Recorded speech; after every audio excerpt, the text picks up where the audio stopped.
आज हम इन दोनों ही स्ट्रेटेजी को सीखने वाले, इनकी थियरी और इनकी हिस्ट्री के साथ एकदम डिटेल में, जिससे मैं गारंटी कह सकता हूँ कि आपको काफ़ी ज़्यादा नॉलेज, कॉन्फिडेंस और डायरेक्शन मिल जाएगा कि आप स्टॉक मार्केट से कैसे जल्दी वेल्थ क्रिएट कर सकते हो। तो आज आप इस वीडियो से बहुत कुछ सीखने वाले हो, तो वीडियो को एंड तक ज़रूर देखना, क्योंकि स्टॉक मार्केट में आधी नॉलेज डेंजरस होती है। तो सबसे पहले हम इनकी बेसिक थियरी को समझते हैं।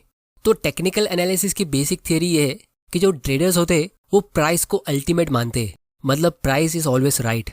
तो इसीलिए यहाँ पे आप किसी स्टॉक की पास्ट की प्राइस मूवमेंट की हिस्ट्री को देखते हो, फिर एक पैटर्न डेवलप करते हो, फिर उसके बाय और सेल का वॉल्यूम देखते हो, और फिर उसकी फ्यूचर के प्राइस मूवमेंट को पता लगाने की कोशिश करते हो कि वो कहाँ जाना चाहिए। तो यहाँ पे आपको सिर्फ नंबर्स, चार्ट पैटर्न्स और वॉल्यूम को सीख कर एनालाइज करना पड़ता है। तो इस स्ट्रेटेजी में आपका टाइम फ्रेम काफ़ी छोटा होता है, जैसे एक ही दिन में आप काफ़ी सारे ट्रेड कर सकते हो और प्रॉफिट कमा सकते हो, जैसे 10-20 हज़ार का या 1 लाख तक का भी। फिर हम बात करते हैं फंडामेंटल एनालिसिस की। अब दोस्तों, इसकी बेसिक थ्योरी ये है कि आप स्टॉक्स में इन्वेस्ट नहीं करते हो, बल्कि स्टॉक्स के जरिए उन बिजनेस में इन्वेस्ट करते हो जिनके आप को ओनर बनते हो। और जब कंपनी ग्रो होती है तो उनके स्टॉक की वैल्यू इंक्रीज होती है, जिससे आपकी वेल्थ इंक्रीज होनी चाहिए। और साथ ही साथ आपको डिविडेंड्स मिलते हैं, जिससे आपको रेगुलर इनकम मिलता है। और यहाँ पे आपको कंपनी की फंडामेंटल चीज़ों को स्टडी करना होता है, जैसे कंपनी की annual reports, balance sheet, profit and loss account, cash flow statement, फिर कंपनी की कॉम्पिटिटिव स्ट्रेटेजी, उनका industry structure, interest rates, government की पॉलिसीज, एक्सेट्रा एक्सेट्रा। और यहाँ पे आपका टाइम फ्रेम काफ़ी लंबा होता है, क्योंकि बिजनेस को प्रॉफिट कमाने में और ग्रो होने में टाइम लगता है। तो इसमें आपको कम से कम 5 से 10 साल या उससे ज़्यादा टाइम के लिए इन्वेस्ट करना होता है। तो दोस्तों, अगर आप इन चीज़ों को देखकर अपना फैसला लोगे तो ज़्यादा चांसेस है कि आप शायद ये टेक्निकल एनालिसिस ही चुनोगे और स्टॉक मार्केट में ट्रेडिंग करोगे, क्योंकि एक तो आपको इसमें कम चीज़ें सीखनी पड़ती है और जल्दी प्रॉफिट मिलता है। तो हम लॉन्ग टर्म इन्वेस्टिंग के लिए इतना वेट करें ही क्यों? और दोस्तों, बहुत लोग मुझे कहते हैं कि उनके पास ज़्यादा पैसा होता नहीं है, तो क्या हम ट्रेडिंग कर ले? तो दोस्तों, अब हम इन दोनों थ्योरी को थोड़ा और डिटेल में स्टडी करते हैं, जिससे हमें इनका एकदम क्लियर पिक्चर मिलेगा। तो दोस्तों, ट्रेडिंग के 3 बेसिक अजम्पशंस होते हैं। सबसे पहला तो ये कि मार्केट डिस्काउंट्स एवरीथिंग, जिसका मतलब ये है कि किसी भी टाइम पर कंपनी के शेयर प्राइस पे उस कंपनी की सारी इंपॉर्टेंट इन्फॉर्मेशन ऑलरेडी इंक्लूडेड होती है। और इसीलिए अगर आपको उस कंपनी की कोई इन्फॉर्मेशन मिल भी जाती है तो उससे आपको कुछ फायदा नहीं होगा। जैसे यहाँ पे हम एग्जाम्पल के लिए एवेन्यू सुपरमार्केट यानी डीमार्ट की बात करते हैं। ये कंपनी इंडिया में काफ़ी न्यू है और इसके पास ग्रोथ की अपॉर्चुनिटी बहुत है, बहुत स्कोप है। और इसीलिए अगर आप इसका प्राइस टू अर्निंग्स रेशियो देखोगे तो ये 290 का है। तो ट्रेडर्स के हिसाब से आने वाले सालों में ये कंपनी जितना एक्स्ट्रा ऑर्डिनरी प्रॉफिट कमा सकती है वो इसके प्राइस में ऑलरेडी इंक्लूड हो चुका है। तो ये टेक्निकल एनालिसिस की थियरी में ये माना जाता है कि कंपनी से रिलेटेड सारे फंडामेंटल फैक्टर्स, जैसे कंपनी की बिजनेस क्वालिटी, फ्यूचर में ग्रोथ का पोटेंशियल, उनकी बैलेंस शीट की स्ट्रेंथ, इन सब के इफेक्ट शेयर प्राइस में हर वक्त पहले ही मिले हुए होते। तो अगर आप किसी हाई ग्रोथ स्टॉक को लॉन्ग टर्म के लिए खरीद भी लेते हो तो आप उससे इतना प्रॉफिट नहीं कमा पाओगे, क्योंकि अब वो ऑलरेडी बहुत एक्सपेंसिव वैल्यूएशन पे आपको मिलेंगे, क्योंकि सबको पता है कि वो कंपनी ग्रो होने वाली है। तो इसीलिए ट्रेडर्स के हिसाब से आपको कंपनी के फंडामेंटल फैक्टर्स को छोड़कर अपना पूरा फोकस प्राइस पे रखना चाहिए, और उस कंपनी के प्राइस का जो भी फ्लक्चुएशन होता है आपको उससे प्रॉफिट कमाना चाहिए। फिर टेक्निकल एनालिसिस का दूसरा अजम्पशन ये है कि प्राइस मूव्स इन ट्रेंड्स, मतलब जब भी स्टॉक प्राइस ऊपर या नीचे होते तो वो सेम पैटर्न बार बार रिपीट करते। बस वो पैटर्न 1000 तरह के होते, तो आपको उसे रिकग्नाइज करना होता है कि इस बार कौन से पैटर्न से प्राइस ऊपर या नीचे हो रहा है। तो इसमें ट्रेडर्स ये अज्यूम करते कि अगर कोई कंपनी का शेयर प्राइस किसी एक पैटर्न से मूव कर रहा है तो फ्यूचर में भी वो उसी पैटर्न से मूव करता रहेगा। तीसरा अजम्पशन ये है कि history tends to repeat itself, मतलब किसी शेयर की प्राइस पास्ट में जिस सिचुएशन में जिस तरह चेंज हुई थी तो फ्यूचर में भी वो उसी सिचुएशन में सेम पैटर्न से चेंज होगी, क्योंकि इसमें ये माना जाता है कि प्राइजेस हमेशा इन्वेस्टर के बिहेवियर की वजह से चेंज होते हैं। तो पास्ट में लोगों ने जैसा बिहेव किया था, फ्यूचर में भी लोग वैसे ही बिहेव करेंगे सेम सिचुएशन के आने पे। तो बेसिकली ट्रेडर्स का मानना ये होता है कि कंपनी के शेयर प्राइस जो ऊपर या नीचे होते वो स्टॉक मार्केट के पार्टिसिपेंट्स के बिहेवियर की वजह से होते। तो अगर आपको ट्रेडिंग करनी है और टेक्निकल एनालिसिस को फॉलो करना है तो आपको इन अजम्पशंस को समझना होगा और इन्हें एक्सेप्ट करना होगा। लेकिन इनके साथ इनकी कुछ लिमिटेशंस होती है, जिसको हम थोड़ी देर में इस वीडियो में काफ़ी डिटेल में समझने वाले। लेकिन उससे पहले हम बात कर लेते हैं लॉन्ग टर्म इन्वेस्टिंग की। तो फंडामेंटल एनालिस्ट ये मानते हैं कि कंपनी के प्राइस और उसकी वैल्यू में फ़र्क होता है। कोई भी स्टॉक हमेशा एकदम परफेक्टली प्राइस नहीं होता है। प्राइस बस वो होता है जो आप पे करते हो, जो सेलर आपसे डिमांड कर रहा होता है, लेकिन वैल्यू वो होती है जो आपको उसके बदले में मिलती है। लॉन्ग टर्म इन्वेस्टर सिर्फ 2 ही अजम्पशन फॉलो करते हैं कि जो चीज़ हम अभी खरीद रहे हैं उसकी क्वालिटी कैसी है, और अगर क्वालिटी अच्छी है तो उसका प्राइस उसकी क्वालिटी के हिसाब से रीजनेबल है या नहीं। लेकिन दोस्तों, अगर आप यही स्टॉक इस प्राइस पे खरीद के किसी दूसरे सेलर को 2,500 रुपये में सेल कर सकते हो बिना कोई डिटेल्ड रिसर्च के, क्योंकि आपको आपके टेक्निकल एनालिसिस से कुछ ही मिनटों में ये पता चलता है कि इसका प्राइस ऊपर जाने ही वाला है, तो आपको इतनी ज़्यादा मेहनत करने की ज़रूरत क्या है। तो अब हम इन दोनों स्ट्रैटेजी को थोड़ा और डिटेल में समझते हैं, इनकी हिस्ट्री को और इनके लिमिटेशंस को, जिससे आपकी स्टॉक मार्केट की नॉलेज काफ़ी ज़्यादा स्ट्रांग होगी। तो दोस्तों, ये दोनों स्ट्रैटेजी आज से बहुत पुरानी है, लेकिन सबसे पुरानी है टेक्निकल एनालिसिस। इसको चार्ल्स डो ने 1851 से लेकर 1902 तक अपनी newspaper company wall street journal के थ्रू लोगों तक पहुंचाई कि कैसे आप घर बैठे बैठे कुछ पैटर्न्स को स्टडी करके स्टॉक मार्केट से रेगुलर इनकम अर्न कर सकते हो। क्योंकि उसके पहले लोग स्टॉक मार्केट में बिल्कुल रैंडमली बैटिंग करते थे, जिस तरह लोग हॉर्स रेस में या क्रिकेट में करते।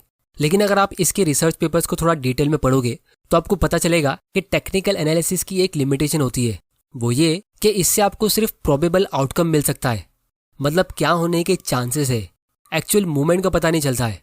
क्योंकि कोई भी टेक्निकल एनालिस्ट 100% गारंटी के साथ ये नहीं कह सकता कि कोई स्टॉक अब इस डायरेक्शन में जाएगा ही। और सबसे इंपॉर्टेंट चीज़ ये है कि ये आज से 100 साल पहले डेवलप हुई थी, और वो टाइम पे अच्छी क्वालिटी की कंपनीज बहुत कम होती थी, क्योंकि तब सिर्फ इंडस्ट्रियल कंपनीज होती थी जो रॉ मटेरियल्स परचेज करके उसे सेल करती थी।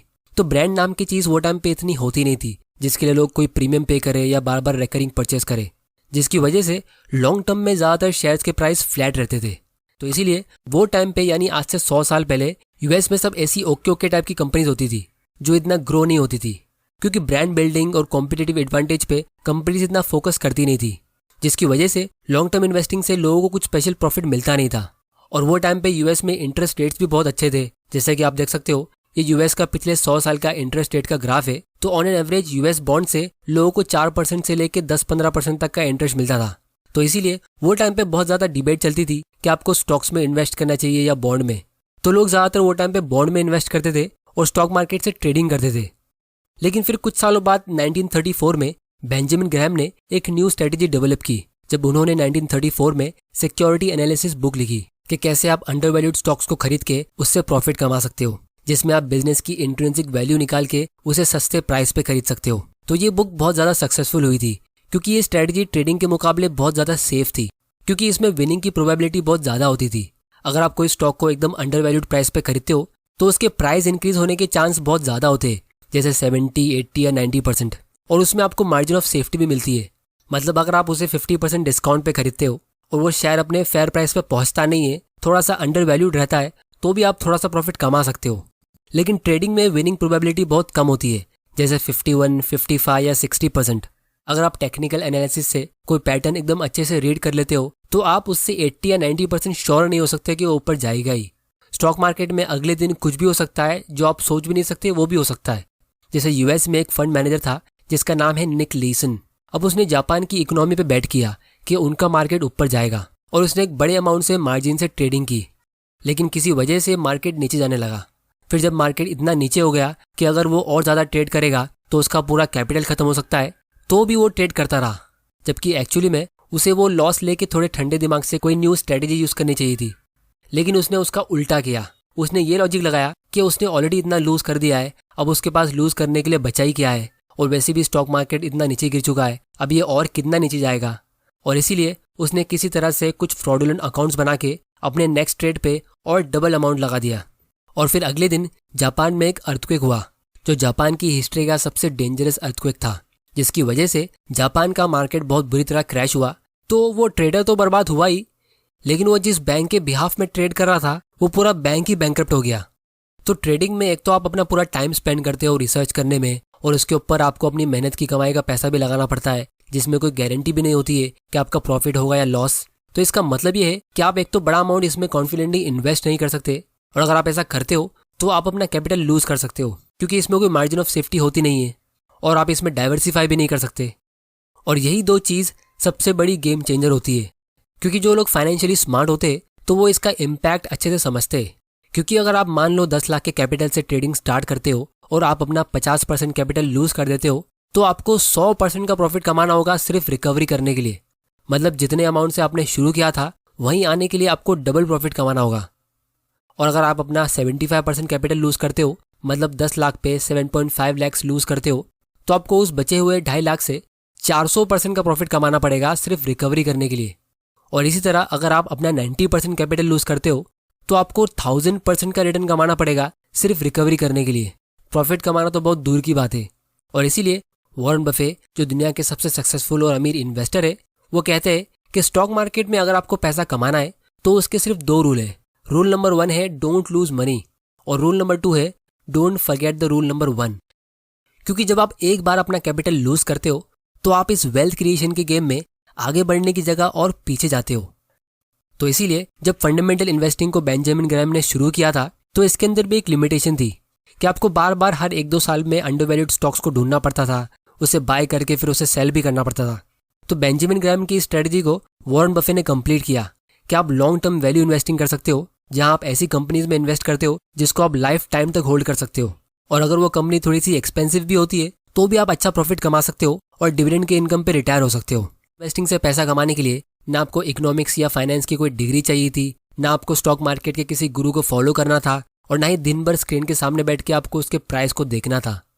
तो इसीलिए फाइनली मैं सिर्फ इतना ही कहूंगा कि दूर से दिखने में ट्रेडिंग शायद इजी लगता होगा, लेकिन स्टॉक मार्केट शॉर्ट टर्म में रेगुलर इनकम अर्न करने की दुनिया की सबसे डिफिकल्ट जगह है, क्योंकि सब ट्रेडर्स एक दूसरे से कम्पीट कर रहे होते हैं। लेकिन स्टॉक मार्केट लॉन्ग टर्म में रेगुलर इनकम अर्न करने की सबसे ईजी जगह है। और दोस्तों, ऐसा नहीं है कि आप ट्रेडिंग से पैसा कमा नहीं सकते, आप ट्रेडिंग से भी पैसा कमा सकते हो, लेकिन प्रॉब्लम तब शुरू होती है जब आप बिना कोई स्टडी और रिसर्च के 1-2 ट्रेड करते हो। तो इससे होगा ये कि या तो आप अपनी मेहनत की कमाई लूज करोगे, जो बुरी बात है, और अगर आप प्रॉफिट कमा लोगे तो आपका कॉन्फिडेंस बढ़ेगा और ट्रेड्स करने के लिए, वो भी बिना रिसर्च करे, जिससे अल्टीमेटली आपका और ज़्यादा लॉस होगा। तो अगर आपको ट्रेडिंग करना ही है तो आप इसे तब करो जब आप उसके रिस्क को समझते हो और उसकी अच्छी खासी स्किल डेवलप कर लेते हो, जैसे रिस्क मैनेजमेंट, प्रोबेबिलिटी थियरी और इसके दूसरे मेंटल मॉडल्स। और लास्ट वीडियो में मैंने कहा था कि आज की तारीख में जितने भी लोग रिच है उनकी सारी वेल्थ स्टॉक्स में इन्वेस्टेड होती है। जैसे इलॉन मस्क ने एक ही साल में 8.4 लाख करोड़ अर्न किए थे। तो ये लोग रोज सुबह उठ के अपने शेयर्स को बाय और सेल नहीं करते, ये लोग अपने बिजनेस पे फोकस करते, उसकी वैल्यू बढ़ाने की कोशिश करते, जिससे इनकी कंपनी का शेयर प्राइस और इनकी वेल्थ कंपाउंडिंग के पावर से ग्रो होती है। तो इसीलिए आपको भी अपनी पर्सनल वैल्यू को इंक्रीज करने पे फोकस करना चाहिए, क्योंकि the best way to get what you want is to deserve what you want. तो दोस्तों, आज की वीडियो में इतना ही। मेरा काम था आपको एजुकेट करने का, क्योंकि बहुत लोग आपको ट्रेडिंग करने के लिए एनकरेज करेंगे कि आप बहुत ही आसानी से यहाँ पैसा कमा सकते हो, लेकिन जब भी आप कोई फैसला लेते हो तो आपको उसका रिवॉर्ड और रिस्क दोनों देखना चाहिए। क्योंकि आपको इस वीडियो से कुछ ना कुछ सीखने जरूर मिला होगा। अगर मिला है तो इसे लाइक करो और शेयर करो अपने फ्रेंड्स और फैमिली मेंबर के साथ, और उनको भी एजुकेट करो कि स्टॉक मार्केट में एक्चुअली में होता क्या है। और चैनल को सब्सक्राइब जरूर कर लेना और बेल आइकन प्रेस कर देना ताकि आपसे कोई ऐसे वैल्यूएबल वीडियोस मिस ना हो जाए।